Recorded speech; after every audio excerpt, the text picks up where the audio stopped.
نحمده ونستعينه ونستغفره ونؤمن به ونتوكل عليه ونعوذ بالله من شرور أنفسنا ومن سيئات أعمالنا من يهده الله فلا مضل له ومن يضلل فلا هادي له ونشهد أن لا إله إلا الله وحده لا شريك له ونشهد أن سيدنا ومولانا حبيبنا وشفيعنا وسندنا ومولانا محمدا عبده ورسوله أما بعد فأعوذ بالله من الشيطان الرجيم بسم الله الرحمن الرحيم لعن الذين كفروا من بني إسرائيل على لسان داود وعيسى بن مريم ذلك بما عصوا وكانوا يعتدون كانوا لا يتناهون عن منكر فعلوه لبئس ما كانوا يفعلون صدق الله مولانا العظيم وقال النبي صلى الله عليه وسلم لتأمرن بالمعروف ولتنهون عن المنكر أو ليوشكن الله أن يبعث عليكم عذابا من عنده ثم تدعونه فلا يستجيب لكم أو كما قال صلى الله عليه وسلم. وعن علي بن أبي طالب رضي الله تعالى عنه قال قال رسول الله صلى الله عليه وسلم إذا فعلت أمتي 15 حسنة حل بها البلاء إذا كان المغنم دولا والأمانة مغنما والزكاة مغرما أتى الرجل زوجته بر صديقه وجفا أباه إلى آخر الحديث. حضرات شریف پڑھیں اللهم صل على محمد وعلى آل محمد كما صليت على إبراهيم وعلى آل إبراهيم إنك حميد مجيد.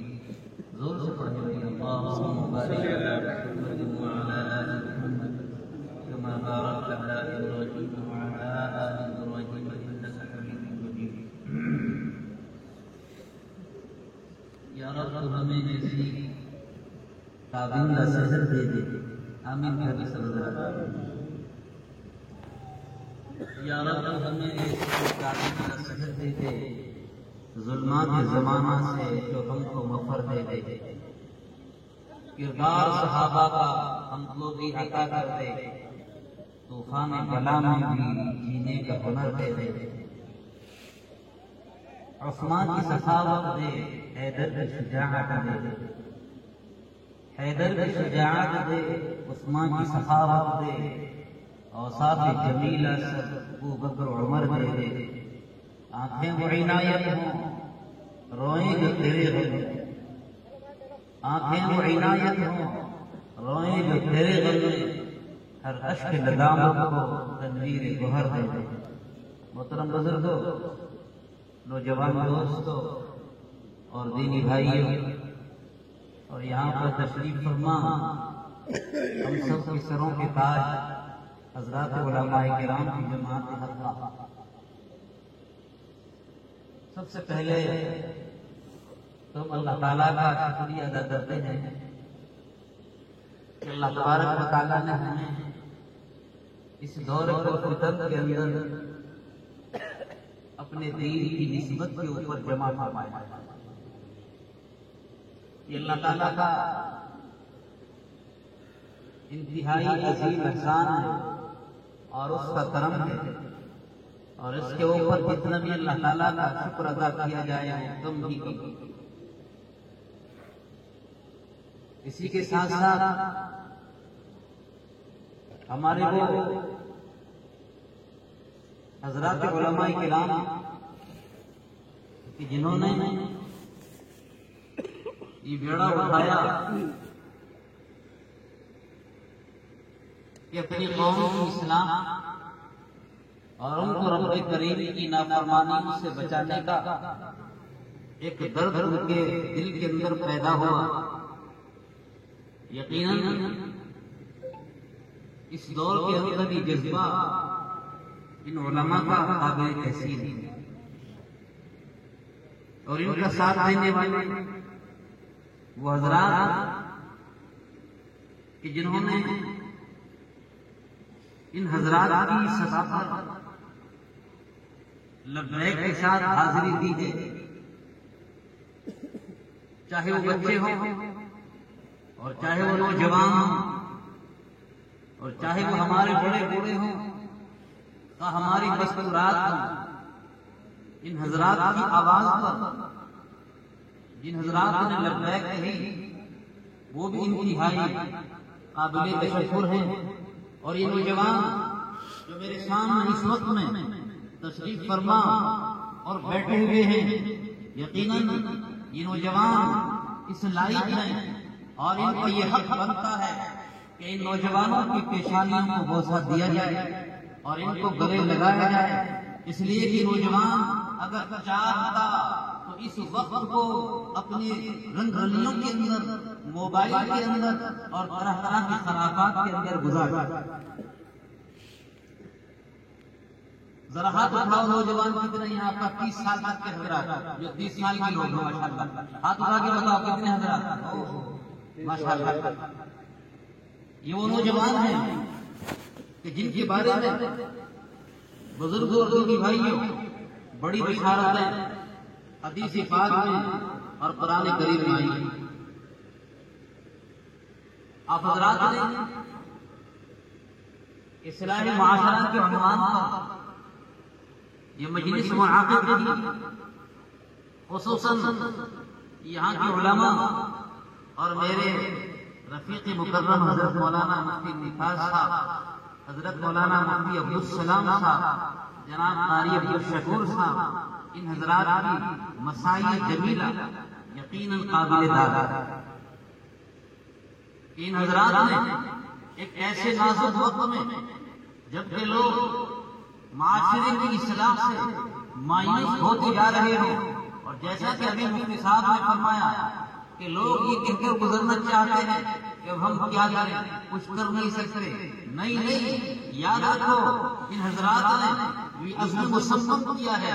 کوئی تو درد ان کے دلوں کے اندر ہے، کوئی چیز ایسی ہے کہ جنہوں نے اس جذبے کو ابھارا ہے، کوئی چیز تو ایسی رہی ہے کہ جو ان کے سروں کے اوپر اور دل و دماغ کے اوپر مسلط ہے.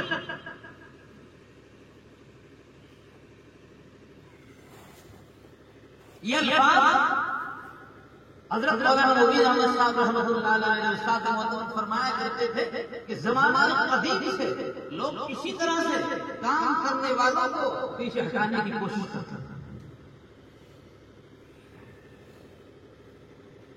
قرآن مقدس نے سالمہ کا نقشہ کھینچا. بنی اسرائیل کے اندر جس وقت میں بدعنوانی پیدا ہوئی اور انہوں نے راہ ہدایت راہ مستقیم کو چھوڑ کر غلط روش اختیار کی، حق تعالی شان و جد والا نے وقت کے پیغمبروں نے حکم دیا کہ جاؤ اور ان کی اصلاح کرو، ان کو اللہ کے احکام سناؤ تاکہ ان غلط چیزوں سے باز آ جائیں. میرے بزرگوں، ان انبیاء کرام علیہ السلام نے خاص طور پر سیدنا داؤد علیہ السلام نے جب جا کر اعلان کیا تو اس قوم کے اندر 3 ٹکڑیاں اور 3 جماعتیں.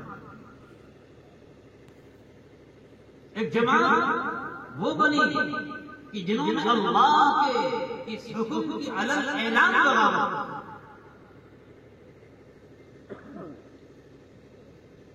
اور اللہ تعالیٰ نے اس حکم کو نہیں مانا، اور ایک جماعت وہ بنی کہ جس نے خود تو عمل کیا لیکن دوسروں کو اس کی طرف متوجہ نہیں کیا. قرآن کریم نے ان دونوں جماعتوں کا کوئی تذکرہ نہیں کیا۔ کوئی جماعت کہ جس نے خود بھی عمل کیا اور لوگوں کو اس کی طرف متوجہ کیا اور دعوت دی، اس وقت میں کچھ لوگوں نے کہا، قرآن کریم نقل فرماتا ہے وَإِذْ قَالَتْ أُمَّةٌ مِّنْهُمْ لِمَ تَعِظُونَ قَوْمًا اللَّهُ مُهْلِكُهُمْ أَوْ مُعَذِّبُهُمْ عَذَابًا شَدِيدًا۔ اے لوگوں، ایسے وقت میں لوگوں کو سمجھانے سے کیا فائدہ جب لوگ مانتے ہی نہیں، اپنی منمانی کر رہے ہیں۔ انہوں نے جواب دیا ہمیں اس کو نہیں دیکھنا، ہمیں تو اللہ کا حکم پورا کرنا ہے۔ اللہ نے جو حکم دیا ہمیں وہ حکم پورا کرنا ہے۔ یوں کہا ہمیں اس بات کا یقین کامل ہے کہ اللہ تعالیٰ کے سامنے پیش ہونا ہوگا، اور اللہ تعالیٰ نے جو ذمہ داری اس امت کو عطا فرمائی ہے، خاص طور پر ارشاد فرمایا تأمرون بالمعروف وتنہون عن المنکر۔ لوگوں، اس امت کی خاصیت ہے اور اس امت کی خاصیت یہ ہے کہ لوگوں کو بھلائیوں کی طرف لائے اور برائیوں سے۔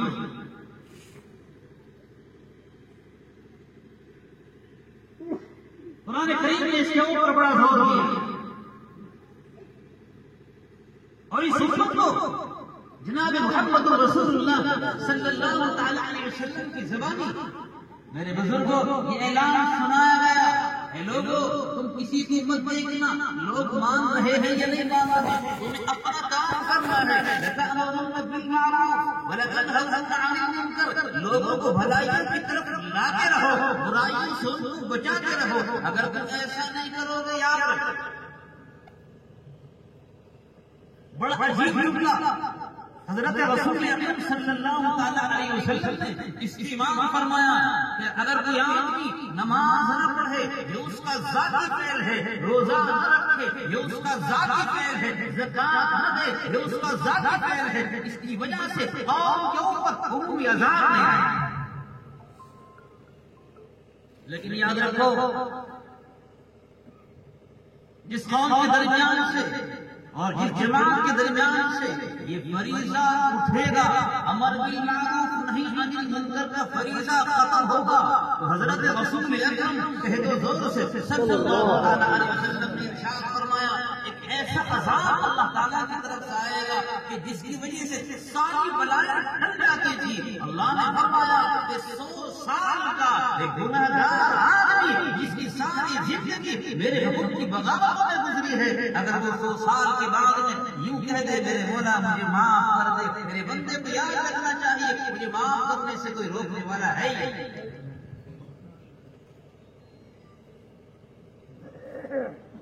لیکن اگر یہ فریضہ ادا نہیں کیا جائے گا جس کو ہمارے ان علماء نے اس وقت میں اٹھایا، اللہ تعالیٰ ان کی عمر میں خیر و برکت عطا فرمائے، اور اللہ تبارک و تعالیٰ یہاں پر تمام جمع ہونے والوں کو ان حضرات کی نصیحتوں پر عمل پیدا ہونے کی توفیق عطا فرمائے، آمین کہہ دو۔ یہ فرمایا جناب محمد رسول اللہ صلی اللہ تعالی علیہ وسلم نے لوگ اگر یہ فریضہ ختم ہو جائے گا سب سے بڑا عذاب تم لوگوں پر مسلط ہوگا، بارش نہ ہو اللہ سے دعا کرو بارش ہو جائے گی، رزق نہ ہو اللہ سے دعا کرو رزق ملے گا۔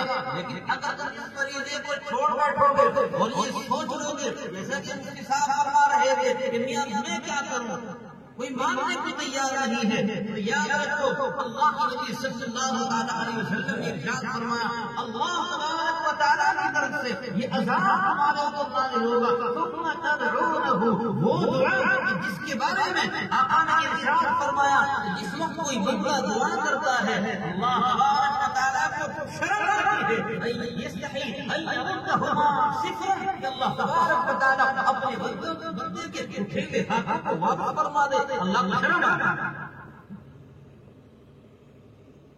لیکن اگر یہ فریضہ امت کے درمیان سے نکل گیا تو یاد رکھو سب سے پہلے عذاب یہ ہوگا دعا کرو گے تو دعا قبول نہیں،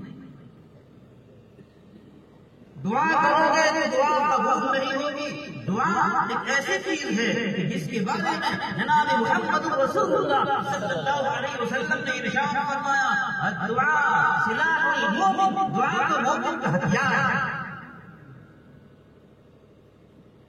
جب دنیا کے لیڈروں کے، جب دنیا کی حکومتوں کے تمام دروازے بند ہو جائیں، رب کریم نے یوں فرمایا میرے بندو میرے پاس آ جاؤ، میرے پاس آ جاؤ، یہ ارشاد فرمایا حدیث قدسی میں اللہ کے نبی صلی اللہ علیہ وسلم نے، اللہ یہ فرماتا ہے میرے بندے مایوس نہ ہو، پریشان نہ ہو، ان اتیتنی لیلا فقبلتہ،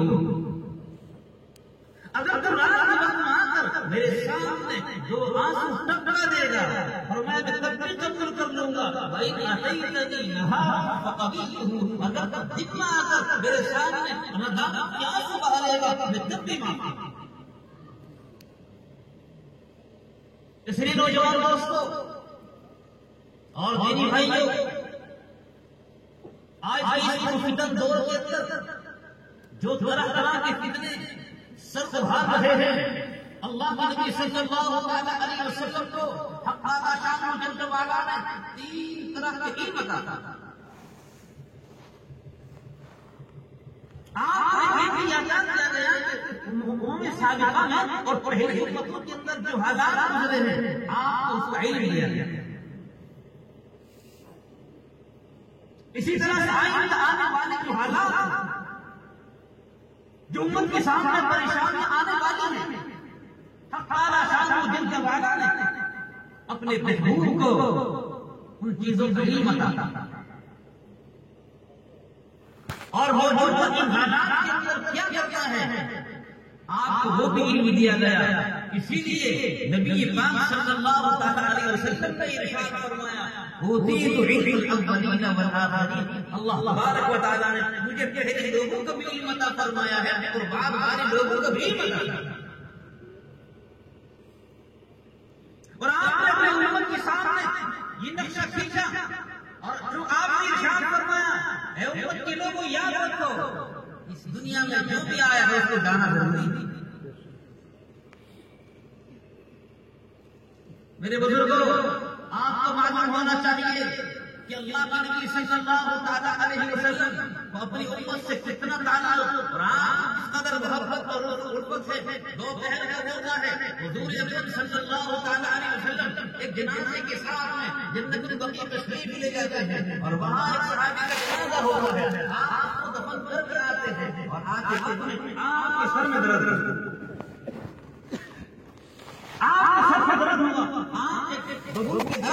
اس طریقے سے ایک لگا کر کھڑے ہو گئے، حضرات صحابہ کرام نے عرض کیا رسول اللہ کیا بات ہے، کیا بات ہے؟ آپ نے فرمایا میرے سر میں چکر ہے، میرے سر میں درد ہو رہا ہے۔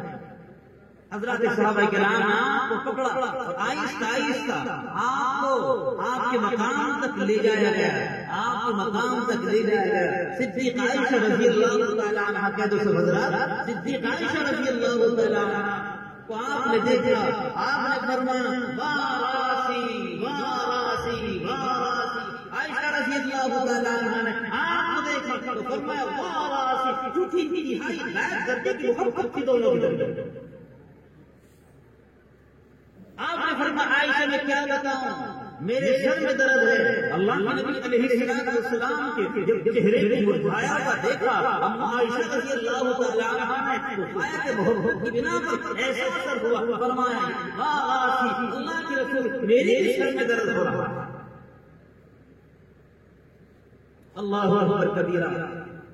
صدیق عائشہ رضی اللہ تعالیٰ عنہا حضور اکرم صلی اللہ تعالیٰ علیہ وسلم کی وہ زوجہ محترمہ ہیں، وہ زوجہ محترمہ ہیں جن کے بارے میں حضرات محدثین نے ایک جملہ لکھا ہے کہ جس وقت میں اللہ کے نبی صلی اللہ تعالیٰ علیہ وسلم تہجد کی نماز سے فارغ ہوا کرتے تو فارغ ہونے کے بعد آپ یوں فرمایا کرتے کلمی دیا ہو میرا، کلمی دیا ہو میرا، ارے ہو میرا ذرا مجھ سے بات کرو۔ اس سلسلے میں بہت ساری تشریحات کتب حدیث کے اندر موجود ہیں، مگر امام ربانی حضرت گنگوہی رحمۃ اللہ علیہ ارشاد فرماتے ہیں لوگوں کو یہ معلوم نہیں ہے اللہ کے نبی صلی اللہ علیہ وسلم کیوں اس قدر فرمایا کرتے عائشہ رضی اللہ تعالیٰ عنہا سے کلمینی یا حجرہ میرا ذرا مجھ سے بات کر لو تہجد کی نماز کے بعد، اس لیے کہ تہجد کی نماز میں اللہ کے نبی صلی اللہ علیہ وسلم ایک رکعت کے اندر 5 پاروں کی تلاوت کیا کرتے تھے، جس کی وجہ سے آپ کی روح کا سرور اعلیٰ میں ہوا کرتا، قرآن کے اوپر ایسے جلال تاری ہو جایا کرتا، کسی کی ہمت نہیں ہو کرتی آپ کی بات کرنا۔ آپ عائشہ سے فرماتے ذرا مجھ سے بات کرو تاکہ میری روح ملائے اعلیٰ سے نیچے اترے اور میں فجر کی نماز میں صحابہ کی امامت کر سکوں۔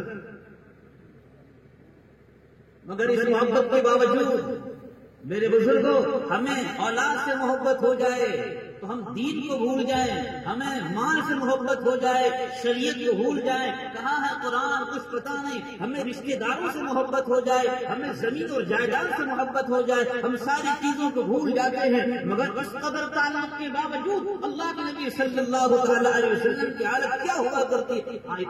عائشہ فرماتی ہیں ایک مرتبہ کا واقعہ، اللہ کے نبی علیہ السلام تہجد کی نماز میں علماء تشریف فرمائے بتائیں گے ابتدائی اسلام کے اندر نماز کی حالت میں سلام کو جواب دینا جائز۔ اللہ اکبر کبیرہ۔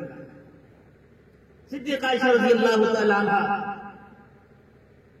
آپ کے پاس میں رات کے وقت تشریف لے گئی، آپ مہد عبادت تھے، عائشہ رضی اللہ تعالیٰ عنہ نے عرض کیا یا رسول اللہ کے رسول، آپ نے پوچھا من کون ہے؟ میں نہیں جانتا۔ عائشہ رضی اللہ تعالیٰ عنہ نے عرض کیا انا عائشہ، اللہ کے رسول آپ مجھے نہیں جانتے، میں تو عائشہ ہوں۔ آپ نے فرمایا من عائشہ، کون عائشہ ہے؟ میں نہیں جانتا۔ عائشہ رضی اللہ تعالیٰ عنہ نے عرض کیا اللہ کے رسول عائشہ کو نہیں جانتے، عائشہ کون ہے؟ بنت ابی بکر، ابو بکر کی بیٹی ہے۔ آپ نے فرمایا من ابو بکر، کون ابو بکر ہے؟ میں نہیں جانتا۔ عائشہ کہنے لگی وہ ابن ابی قحافہ، اللہ کے نبی آپ ابو بکر کو نہیں جانتے، وہ ابو قحافہ کے بیٹے ہیں۔ آپ نے فرمایا من ابو قحافہ، میں نہیں جانتا ابو قحافہ کون۔ عائشہ رضی اللہ تعالیٰ عنہ فرماتی ہیں میں ڈر کر واپس آ گئی، اور واپس آنے کے بعد میں جب آپ فارغ ہو گئے تو میں نے عرض کیا یا رسول اللہ آپ تو مجھ سے یوں فرماتے ہیں مجھے تجھ سے محبت ہے، لیکن آج آپ کو کیا ہوا؟ ایسا لگتا ہے تعلق میں کمی ہے، محبت میں کمی ہے۔ آج میں آپ کے پاس گئی، میں نے اپنا نام بتایا، اپنے ابا کا تعارف کرایا، اپنے دادا کا تعارف کرایا، آپ نے انکار کر دیا، میں نہیں جانتا کون ہی لوگ ہیں۔ آخر کیا بات؟ حضرت رسول اکرم کے حضور سے صلی اللہ علیہ وسلم نے ارشاد فرمایا عائشہ تجھے پتہ نہیں، عائشہ تجھے پتہ نہیں، عائشہ تجھے معلوم نہیں، لی مع اللہ وقت، میرا اللہ تعالیٰ کے ساتھ میں ایک ایسا خاص وقت ہوتا ہے کہ جس کے اندر لا یسع ملک مقرب، کسی مقرب فرشتے کو بھی ہمارے درمیان لانے کی اجازت نہیں۔ تمام محبتوں کے باوجود عائشہ رضی اللہ تعالیٰ عنہ سے آپ نے ان کو پہچانا نہیں۔ عائشہ رضی اللہ تعالیٰ عنہ خود فرماتی ہیں اللہ کے نبی علیہ السلام کانا یحدث معنا، آپ ہم سے بات کرتے، وکنا نحدث معک، ہم آپ سے بات کیا کرتے تھے، وَإِذَا سَمِعَ النِّدَاءَ، اور جیسے ہی کانوں کے اندر اذان پڑتی، اذان کی آواز آتی، لا یعرفون، اللہ کے نبی علیہ السلام کی حالت ایسے ہو جایا کرتی آپ ہمیں پہچانتے ہی نہیں، آپ ہمیں پہچانتے ہی نہیں تھے۔ عائشہ فرماتی ہیں کہ آپ کی حالت یہ ہو جایا کرتی اور ہماری حالت بھی یہ ہو جایا کرتی، وَكُنَّا لَا نَعْرِفُ، ہم بھی آپ کو نہیں تھے۔ میرے بزرگوں محبت ایسی محبت، مگر یاد رکھو جو محبت اللہ کی محبت کے درمیان آ جائے اللہ تبارک و تعالیٰ کو وہ محبت برداشت نہیں۔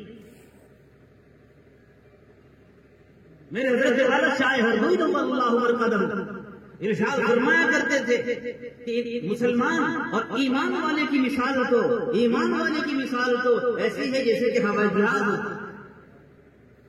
ہوائی جہاز کی حالت یہ ہوتی ہے پوری دنیا کے اندر گشت کرتا ہے، شرقاً اور غرباً، شمالاً اور جنوباً، کبھی کدھر جا رہا اور کبھی کدھر جا رہا اور کبھی کدھر جا رہا، مگر اس کی سوئی کا رخ قطب شمالی کی طرف ہوتا ہے، جہاں اس کو ڈائریکشن ملتا رہتا ہے کہ میری سیٹ کدھر ہے، اب کدھر ہے، کبھی اسی طرح سے ایمان والے کی حالت ہونی چاہیے. آپ حضرات خطبہ کی زبان سے جمعے کے دن خطبے کے اندر سنتے ہیں جس میں اللہ کے نبی علیہ الصلوۃ والسلام نے ارشاد فرمایا، لوگوں اللہ کا ارشاد ہے ان الدنیا خلقت لکم وانکم خلقتم للآخرہ. ان الدنیا خلقت لکم، یہ چمکتا ہوا سورج، یہ دہتا ہوا چاند اور یہ ٹمٹماتے ہوئے ستارے اور یہ چلتی ہوئی ہوائیں اور یہ دریا اور یہ سمندر اور سمندر کے رہنے والی تمام کی تمام چیزیں، اس دنیا کے اندر اگنے والی تمام چیزیں، ہر قسم کے پھل، ہر قسم کے درخت، میرے بندوں میں تمہارے لیے پیدا کی. یہ ساری کی ساری چیزیں میں نے تمہارے لیے پیدا کی ہیں، مگر یاد رکھو میں نے تمہیں اپنے لیے پیدا کی. اس لیے میرے بزرگوں،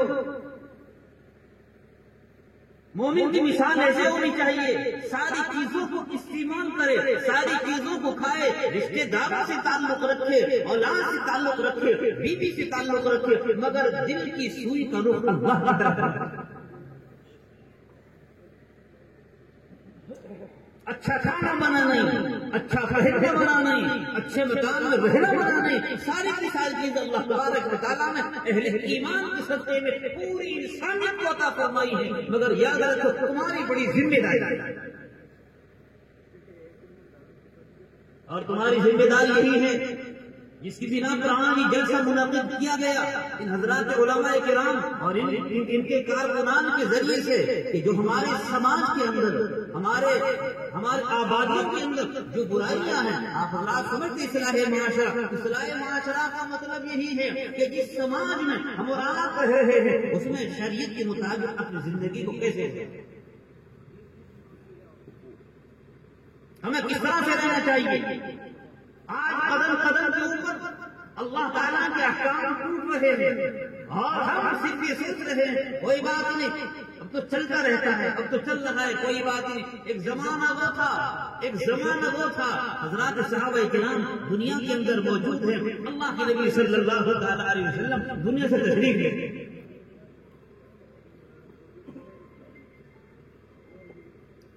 تشریف لے گئے. خلیفۃ المسلمین سیدنا صدیق اکبر رضی اللہ تعالیٰ عنہ دنیا کے اندر موجود ہیں، آپ مسلمانوں کے خلیفہ ہیں، آپ امیر المؤمنین ہیں. ایک واقعہ پیش ہے، حضرت عثمان غنی رضی اللہ تعالیٰ عنہ بیٹھے ہوئے، سیدنا عمر فاروق رضی اللہ تعالیٰ عنہ کا گزر ہوا. حضرت فاروق اعظم رضی اللہ تعالیٰ عنہ نے آپ کو سلام کیا. عثمان غنی نے جواب نہیں دیا، خاموش بیٹھے رہے. ذرا سی بات تھی، کوئی بڑی بات نہیں تھی، مگر چونکہ یہ صحابہ کرام اس دین کے امین ہیں، اسی لیے حضور اکرم کہہ دو زور سے صلی اللہ علیہ وسلم نے ارشاد فرمایا، میرے صحابہ سن لو کان کھول کر، اگر تم دین کا 10واں حصہ بھی چھوڑ دو گے تو برباد ہو جاؤ گے، اور آخر زمانہ ایسا ہوگا اگر لوگ اتنے حصے پر عمل کر لیں گے تو نجات. عثمان غنی رضی اللہ تعالیٰ عنہ نے جواب نہیں دیا. حضرت عمر رضی اللہ تعالیٰ عنہ سے رہا نہ گیا، اس لیے کہ اللہ تبارک و تعالیٰ نے حضرت عمر رضی اللہ تعالیٰ عنہ کو جو خصوصیت عطا فرمائی تھی، لا نظیر لہ ولا مثیل. سیدنا عمر فاروق رضی اللہ تعالیٰ عنہ کی حالت یہ ہے کہ تمام کے تمام صحابہ کرام اللہ کے نبی علیہ الصلوۃ والسلام کے مرید ہیں، مگر یہ مراد رسول ہے.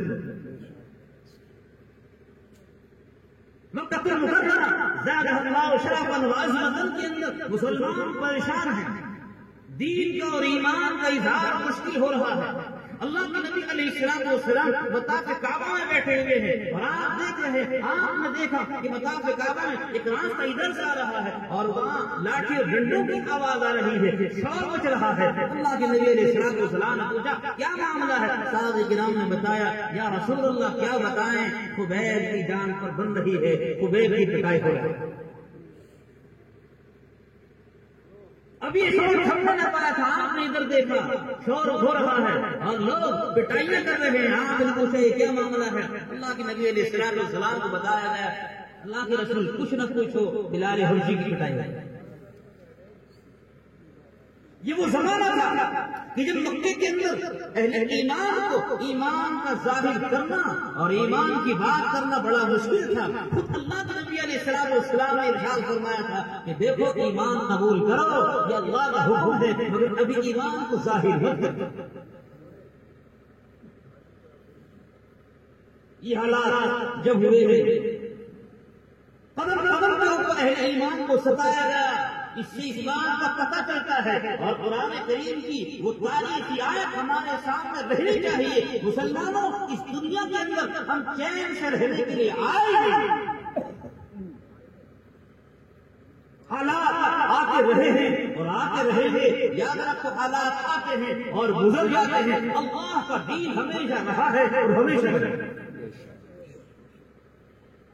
وہ لوگ جو دین کی محنت کرنے والے ہیں اللہ تبارک و تعالیٰ نے ان کو توفیق دی ہے، ان کی محنت کا اجر ان کو ملتا رہے گا۔ میں تمہیں بتاؤں قرآن کریم نے ارشاد فرمایا، علماء تشریف فرمایا وَلَوْ شَاءَ لَهَدَاكُمْ أَجْمَعِينَ۔ قرآن کریم کہتا ہے اگر اللہ چاہتا تو پوری انسانیت کو ایمان سے نواز دے گا، مگر اللہ کا منشا ہے ہی نہیں، ایمان والے ہوں گے ان کے اوپر طرح طرح کی تکلیفیں ایمان کی ساتھ میں آئیں گی اور میں ان کو اجر دوں گا۔ اس لیے حالات سے پریشان ہونے کی ضرورت نہیں، گھبرانے کی ضرورت نہیں، البتہ ضرورت اس بات کی ہے کہ ان حالات میں اللہ کے دین کے اوپر جمیں۔ اللہ کے نبی علیہ السلام نے جو اخلاق کریمہ ہمیں سکھائے ہیں ان اخلاق کا مظاہرہ کریں، معاملات کو درست کریں، زبانوں کو ٹھیک کریں، اپنی نگاہوں کو۔ آج ہم یہ چاہتے ہیں، شکایت کرتے ہیں کہ اہل ایمان کے ساتھ فلاں فلاں تکلیفیں ہیں، رب کعبہ کی قسم، رب کعبہ کی قسم اگر ہم ٹھیک ہو جائیں اللہ وہی ہے کہ جس نے 313 کو پوری دنیا کے اوپر ڈالے۔ آج ہمیں ان حالات سے مایوس نہیں ہونا چاہیے، پریشان نہیں ہونا چاہیے۔ یہ حالات تو ہمیشہ آتے ہیں اور آتے رہے ہیں، لیکن ہمیں دین کا کام کرنے کا حق پاتا انشاءاللہ۔ اور ان علماء کی جو باتیں ہم سنیں گے ان کے اوپر عمل کریں گے، ہو انشاءاللہ۔ میں کر رہا تھا ہمارے فاروق رضی اللہ تعالیٰ عنہ مراد رسول ہے، جب مکے کے اندر اہل ایمان کو پریشانی ہونے لگی، اللہ کے نبی علیہ السلام نے رات کی تنہائی کے اندر اپنے رب کے سامنے ہاتھ پھیلا دیے۔ حدیث شریف کے الفاظ ہیں، اللہ کے نبی علیہ السلام نے فرمایا اللہم اید الاسلام بعمر بن ہشام او عمر بن خطاب۔ میرے مولا مکی کی سرزمین تنگ ہوتی جا رہی ہے، یہاں تیرا گھر موجود ہے، ایمان والا گھر موجود ہے، مگر ایمان والوں کو یہاں پر امن نہیں ہے، یہ پریشان حال ہے۔ مولا آپ اگر چاہیں تو عمر ابن ہشام کو یا عمر ابن خطاب کو ان دو میں سے کسی ایک کو ایمان سے مشرف فرما دے، اسلام سے نواز دے۔ انبیاء کرام علیہ السلام نے اس طرح کی دعائیں کی۔ سیدنا علیہ السلام کو جب قوم نے پریشان کیا آپ نے فرمایا لو ان لی بکم قوۃ او آوی الی رکن شدید۔ اس لیے بزرگوں اور نوجوان دوستوں اور دینی بھائیوں، اللہ کے نبی علیہ السلام نے دعا فرمائی، ہم بھی اس بات کی دعا کرتے ہیں اے رب آج کے ان حالات کے اندر جو آدمی آپ کو پسندیدہ ہو اس کے ذریعے سے اپنے دین کو قوت عطا فرما۔ ہمیں کسی سے کوئی شکایت نہیں، ہمیں کسی فرمانروا کسی حکومت سے کوئی شکایت نہیں، ہم تو اللہ پاک سے دعا کرتے ہیں اے اللہ جب مکے کے اندر مسلمان پریشان ہوئے اور آپ نے ان دو لوگوں کے بارے میں دعا کی، ہمارے بن ہشام جس کو ابو جہل کہا جاتا ہے، اللہ اکبر، یہ مکے کا بڑا سردار ہے اور مکے کا بڑا چودھری، اور اس کے حالات بڑے عجیب ہیں. مکے کے اندر رہتے ہیں، اس کا نام عمر تھا. کسی دوسرے آدمی کو عمر نام رکھنے کی اجازت نہیں تھی. عمر کو بھی اس وقت عمیر کہا جاتا تھا. حضرت عمر رضی اللہ تعالیٰ عنہ نام نہیں رکھ سکتے. اور اس کی جو پیدائش ہوئی ہے، اس کی پیدائش بھی مطابق کعبہ میں ابو جہل کی پیدائش ہے. ہمارے پڑوسی ملک کے ہمارے حضرت والا اردوئی پر اللہ مرقدہ کا جلد خلفاء میں حکیم صاحب انہوں نے فرمایا کہ مطابق کعبہ کے اندر اس کی پیدائش ہوئی ہے. جس کے بارے میں انہوں نے شعر فرمایا، کعبے میں پیدا کرے زندگی کو لاوے کھانے سے وہ صدیق. کعبے میں پیدا کرے زندگی کو لاوے کھانے سے وہ صدیق کو زادہ اعظم خلیل اللہ ہو اور بیٹا بیٹا گمراہ ہو. اللہ تبارک و تعالیٰ کا عجیب کرشمہ ہے، عجیب قدرت ہے. گھر میں ایمان موجود ہے مگر گھر والوں کو ایمان نصیب نہیں ہوتا. یہ اللہ کی شان ہوا. زادہ اعظم خلیل اللہ ہو اور بیٹا بیٹا گمراہ ہو. اہلیہ لوط نبی ہوگا تیرا، زوجہ فرعون ہوے طاہرہ. گھر کے اندر شوہر اللہ کا نبی ہے مگر بیوی کو ایمان نصیب نہیں. فرعون جیسا آدمی اس نے 400 برس تک حکومت کی ہے، کبھی سر میں درد نہیں ہوا. اللہ ربکم الاعلی کا دعویٰ کر رہا ہے. اللہ تبارک و تعالیٰ نے اس گھر کے اندر اس کی بیوی کو ایمان عطا کیا.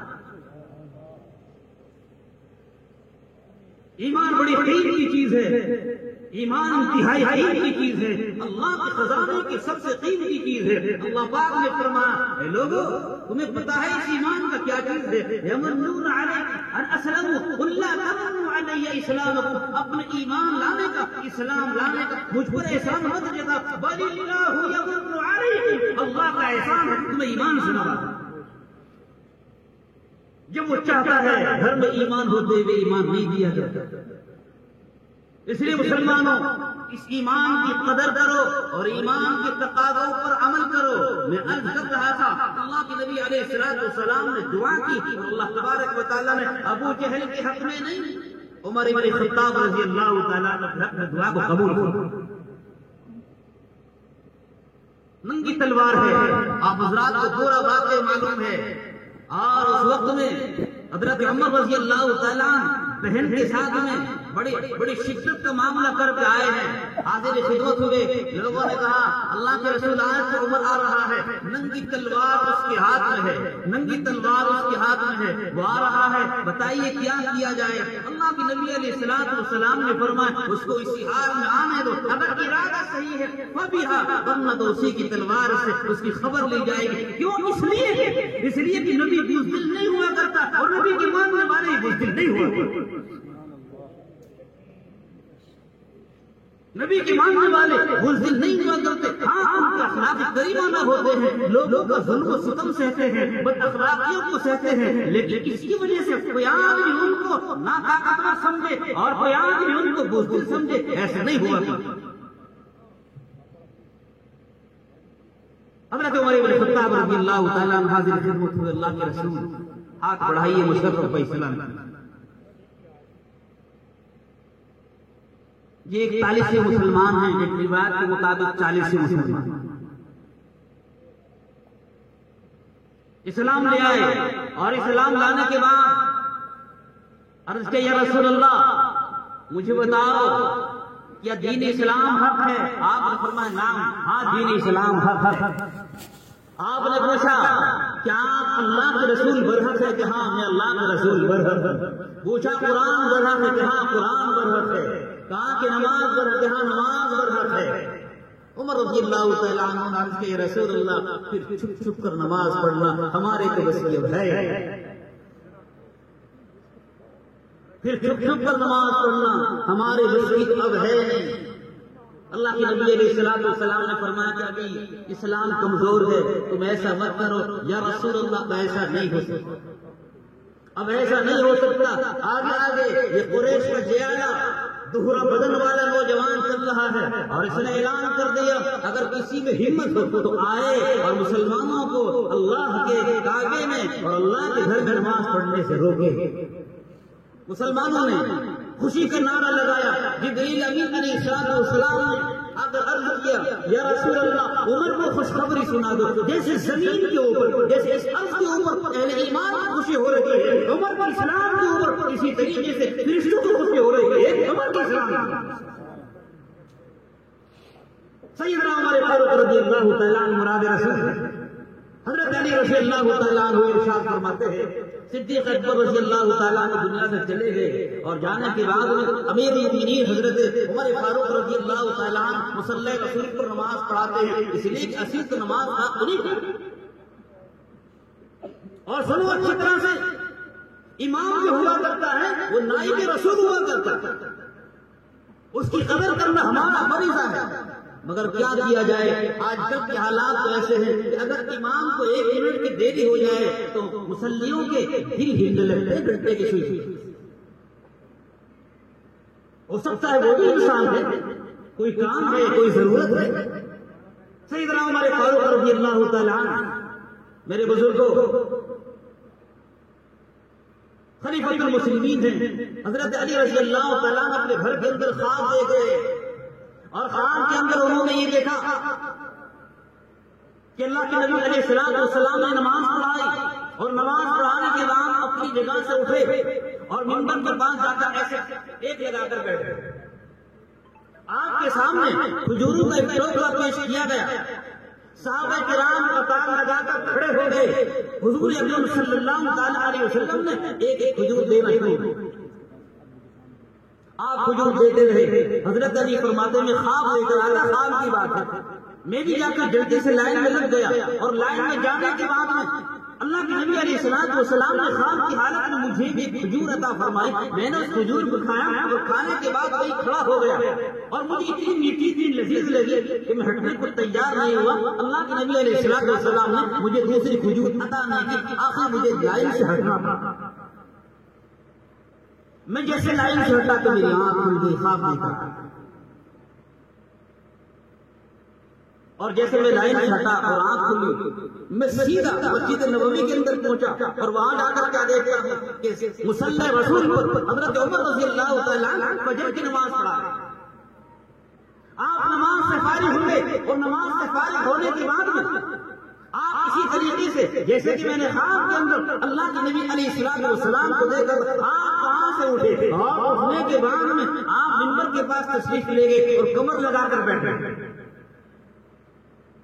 صحابہ کرام نے آپ کے سامنے حضور کا ایک ٹوکرا پیش کیا،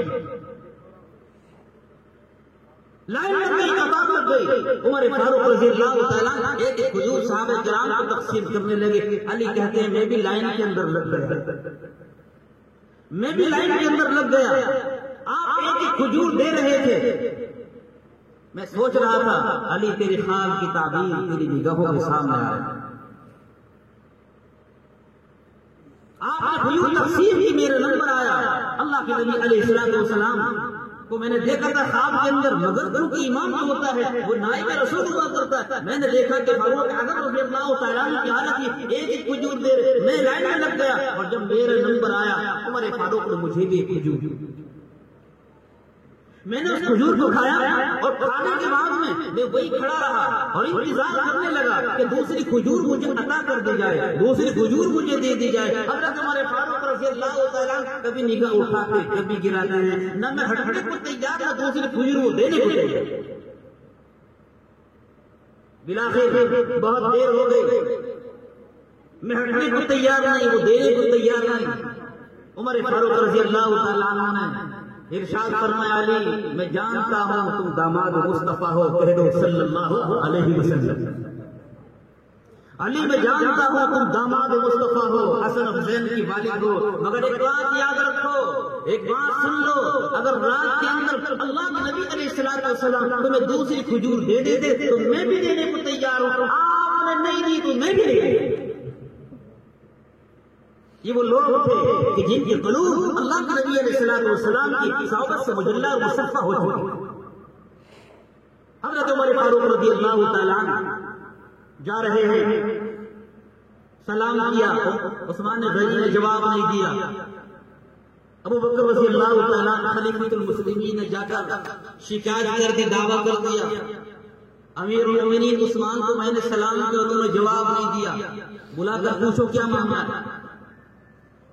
معمولی سی بات ہے، مگر چونکہ وہ لوگ دین کے امیر تھے، اتنی بات برداشت نہیں ہوئی کہ اللہ کے نبی علیہ السلام کا ذرہ برابر کوئی حکم ہماری زندگی سے نہیں۔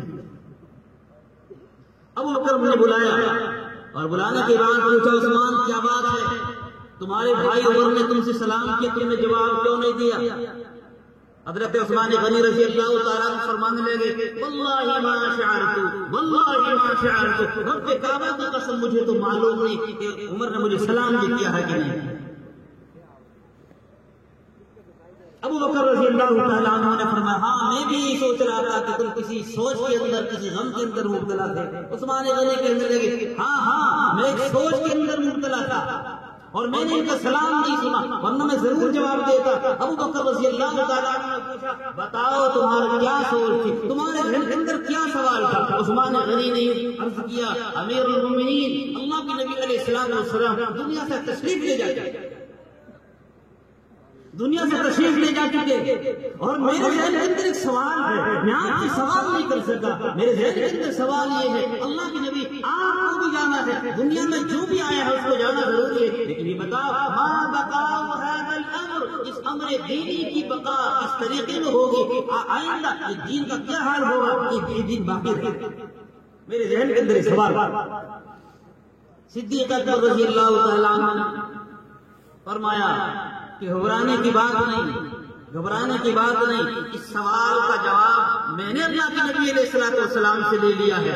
عثمان غنی نے جب یہ سنا تو کہنے لگے فداک ابی و امی، فداک ابی و امی، میرے ماں باپ آپ پر قربان ہو جائے، آپ ہی اس لائق تھے کہ آپ اس سوال کر سکتے۔ ابو بکر فرماتے کہ میں نے سوال کیا اللہ کے نبی یہ دین کیسے باقی رہے گا؟ آپ نے ارشاد فرمایا کہ اسی کلمے کے ذریعے باقی رہے گا جس کلمے کو میں نے اپنے چچا ابو طالب کے سامنے بھیجا۔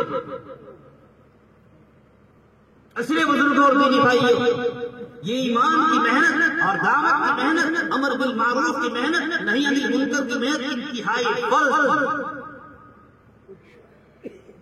ایک موقع پر حضرات صحابہ کرام موجود ہیں، اللہ کے نبی علیہ السلام نے آئندہ کے حالات کے پیش نظر حضرات صحابہ کرام سے پوچھا میرے صحابہ مجھے یہ بتاؤ کیف بکم اذا فسق فتیانکم، ایک زمانہ ان قریب ایسا آنے والا ہے جب حالات بدلیں گے، جب حالات خراب ہوں گے اور حالات یہ ہو جائیں گے کہ تمہارے جوان تمہارے کہنے سے نکل جائیں،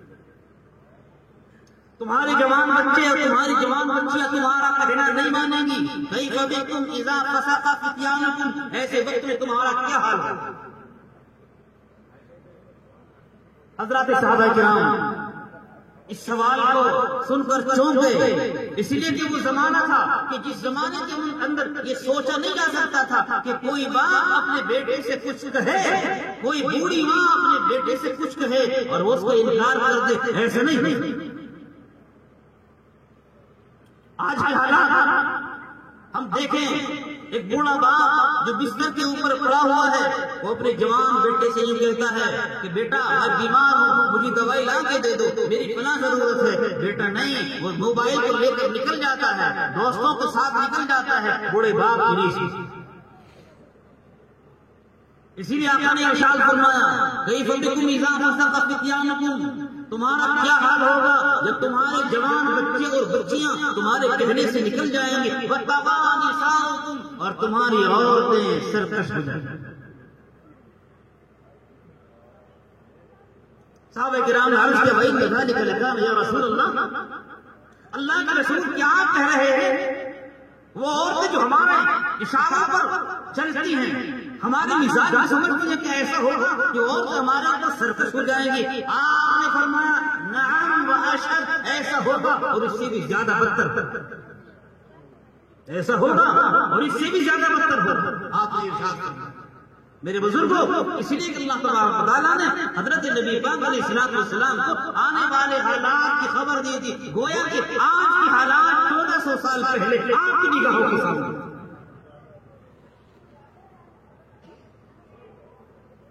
آج ایک بیٹے کی شادی ہوتی ہے اور شادی ہونے کے بعد انتہائی رنگ رلیوں سے ناچ اور گانوں کے ساتھ بارات جاتی ہے اور اس بارات کے اندر ساری چیزیں جو نہیں ہونی چاہیے وہ سب ہوتی۔ حضور پاک صلی اللہ تعالی علیہ وسلم نے اپنے زمانے میں ارشاد فرمایا تھا، اے لوگوں ایک ایسا زمانہ آئے گا وَاتَّخِذَتِ الْقِيَانَ وَالْمَعَازِفِ، گانا اور بجانا عام ہو جائے گا، گانا اور بجانا عام ہو جائے گا، اور حالات یہ ہوگے الْآنَ آخِرُ هَذِهِ الْأُمَّةِ، الْآنَ آخِرُ هَذِهِ الْأُمَّةِ، اس امت کے پچھڑے لوگ اپنے بڑے بڑوں کو برا کہتے ہیں۔ میں اس بڈھے کو کیا پتا، کچھ دیکھا تھا ہلاکی ہو جائیں گے، ناچ گانے عام ہو جائیں گے۔ میرے بھائی نوجوان دوستو، اس ناچ گانے اور اس موبائل نے ہماری زندگی کو برباد کیا۔ آج کا نوجوان سارے دن موبائل کو دیکھتا ہے، اور جب رات ہوتی ہے تو رات کے وقت میں پھر موبائل کو لیتا ہے اور چادر اوڑھ لیتا ہے اور اس کا موبائل کا بٹن آن کر لیتا ہے، نہ جانے کیا کیا خرافات دیکھتا ہے۔ گھر والے اس انتظار میں کہ صبح کوئی نوجوان اٹھے گا، کام کاج کرے گا، اس کو سونے دو، مگر صبح جس وقت میں یہ اٹھتا ہے بجائے حشاش بشاش ہونے کی، اس کی حالت ایسی ہوتی ہے کہ قبر سے مردہ نکل رہا، اس لیے کہ ساری رات کو سویا ہی نہیں۔ آنکھیں کان ہیں، آخر گوشت گوشت کے ایک نہ ایک وقت میں تھک جاتے ہیں، کان میں نیند لگا رکھی ہے، 12 بجے اور 1 بجا اور 2 بجے یہ نوجوان جو ہے اس سے باز ہی نہیں آتا۔ صبح کا وقت ہوتا ہے، یہ اٹھتا ہے اور اٹھنے کو طبیعت نہیں چاہتی، بلا کر مجبور ہو کر اٹھنا پڑتا ہے۔ ماں باپ دیکھتے ہیں کہ بیٹا تو کام کرنے کو تیار نہیں، کام کیسے کرے گا، بدن میں اس کی جان ہی نہیں۔ میں اگر اس بات کو کہہ دوں تو یقیناً آج کا نوجوان تصدیق کرے گا کہ ہمارے جو بڑے بوڑھے اس وقت بیٹھے ہیں 60 سال کے اور 50 سال کے، اگر آج کسی 25 سالہ نوجوان کا ہاتھ اور گٹا مضبوطی سے پکڑ لے، چھڑانے کی ہمت نہیں۔ اس لیے کہ کاغذ کے پھولوں کی طرح سے بالکل کاغذی پہلوانی طاقت ہے ہی نہیں۔ اس موبائل کے اندر غلط چیزوں کو دیکھتے ہیں، وہ ذہن کے اندر سماتے ہیں، آہستہ آہستہ ان کی ذہنی قوت بھی کمزور ہوتی ہے اور ان کی سارے اندر کی قوت بھی کمزور ہوتی ہے۔ بسا اوقات حالات ایسے ہوتے ہیں، ماں باپ شادی کرنے کو تیار ہے اور یہ جان بچانے کے لیے کی جاتا ہے اور پھر تک کہتا ہے میری شادی نہیں۔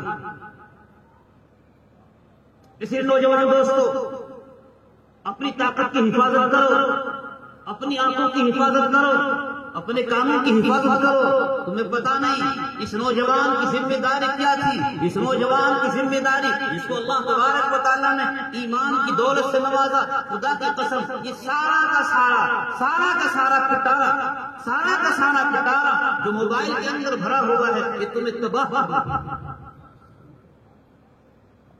یہودی اور عیسائی کہ جو اس کی ایجاد کرنے والے ہیں، ان کی یونیورسٹیاں اپنے خاص بچوں کی ایسے ہیں جو جنگلوں کے اندر بنی ہوئی ہوتی ہیں اور کسی کے پاس موبائل نہیں ہوتا، انہیں پتہ ہی نہیں موبائل کیا ہے، سخت پابندی ہوتی۔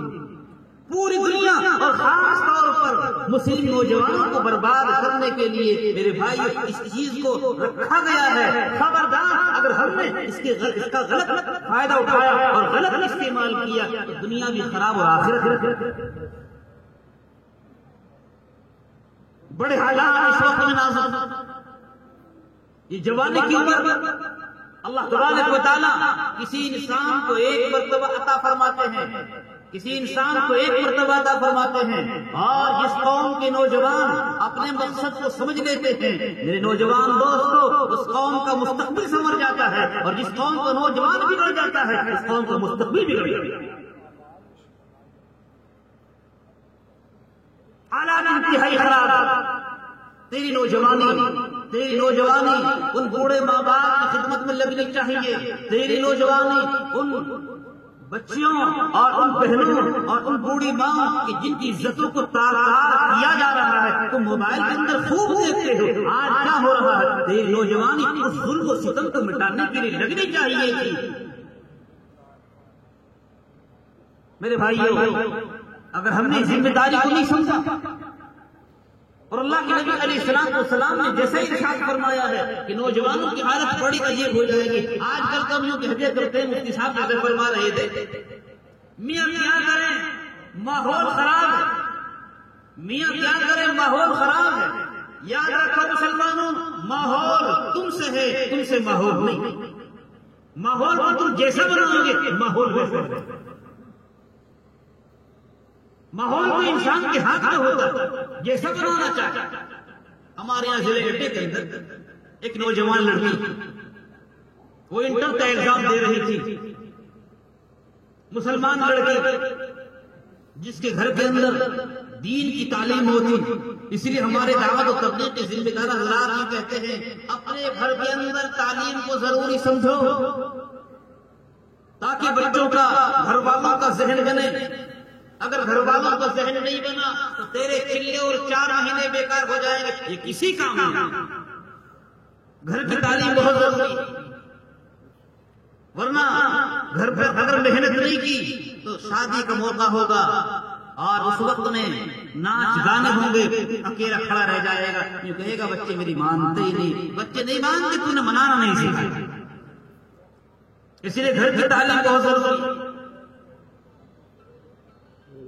وہ انٹر کی بچی امتحان دے رہی ہے، اس کے اوپر برقع ہے، اس کے ہاتھوں کے اندر دستانے ہیں، امتحان ہال کے اندر وہ پہنچی اور جانے کے بعد میں وہاں کے نگراں حضرات نے کہا بچی یہ تو کیا کر کے آ گئی، اس برقعے کو اتار دے، گرمی کا زمانہ ہے، ان دستانوں کو اتار دے۔ اس نے کہا کہ مجھے اس کی کوئی پرواہ نہیں، میں ایسے امتحان دے لوں گی۔ یکے بعد دیگرے لوگ آتے رہے اور اس کو سمجھاتے رہے۔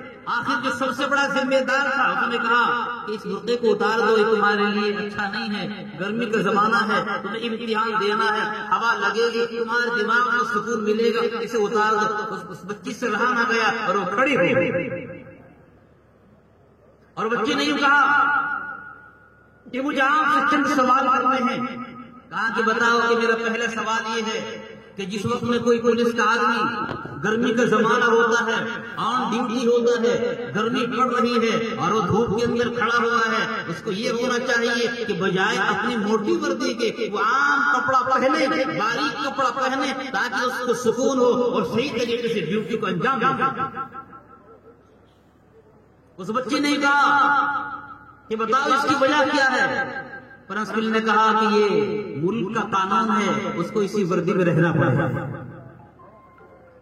بچے نے یوں کہا کہ میرے دوسرا سوال یہ ہے کہ جس وقت کوئی ڈاکٹر اور سرجن کسی کا آپریشن کرنے کے لیے جاتا ہے، اپنے کپڑوں کو اتارتا ہے، دستانے پہنتا ہے، لباس بدل لیتا ہے، منہ کے اوپر ماسک لگا لیتا ہے اور اس کے بعد وہاں جاتا ہے، ہونا تو یہ چاہیے منہ کا ماسک ہٹا دے تاکہ سانس ڈاکٹر کو اچھی طرح سے آئے، ہونا تو یہ چاہیے ہاتھوں کے دستانے نکال دے، آپریشن اچھی طرح سے ہو سکے۔